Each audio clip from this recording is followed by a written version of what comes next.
The U.S. Equal Employment Opportunity Commission defines harassment as a form of employment discrimination that violates Title VII of the Civil Rights Act of 1964, the Age Discrimination and Employment Act of 1967, and the Americans with Disabilities Act of 1990.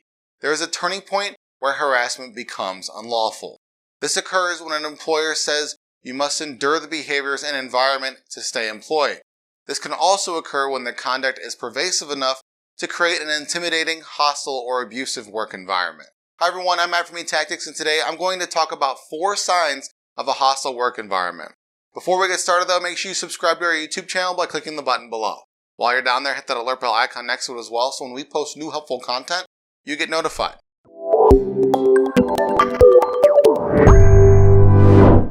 Most people leave their job because of a bad boss that doesn't appreciate them. This is especially true if you have a bad boss that is yelling at you and showing verbal aggression. If an employee is aggressive with you or a peer, this is a clear sign that your work environment is hostile. If there is lots of yelling or shouting going on from cubicle to cubicle, then there is a good chance that tension is high, putting everyone on edge. Verbal aggression isn't just yelling at someone without a valid reason though. It can also include mean remarks, spiteful comments, or other abusive comments. According to the EEOC, sexual harassment includes unwelcome sexual advances, requests for sexual favors, or any harassment of a sexual nature. Harassment can also include offensive, non-sexual remarks about a person's sex. Inappropriate comments about your physique, your makeup, or your clothing all count as verbal sexual harassment. If someone keeps asking you out on dates even after you've communicated that you're not interested, then that is sexual harassment as well. It even includes name-calling, whether to you privately or in front of your coworkers. Nonverbal sexual harassment can include inappropriate touching, especially after you have told the offender to stop or that their behavior makes you uncomfortable.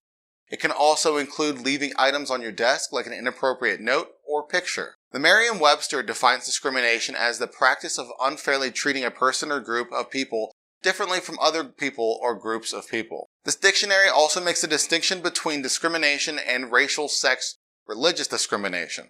The definition of the latter is discrimination based on race, sex, or religion.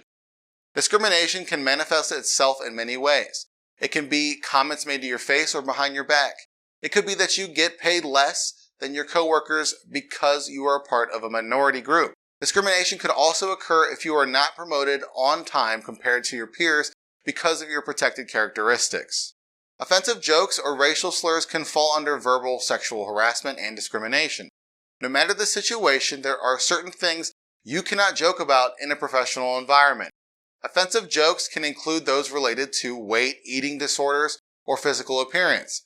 Topics such as sex, religion, race, sexual orientation, mental health disorders, or any type of disability should never be the subject of humor in the workplace. If you'd like to learn more about the signs of a hostile work environment, reach out to eTactics. And you already made it this far into the video, so you might as well like it, share it, and comment below.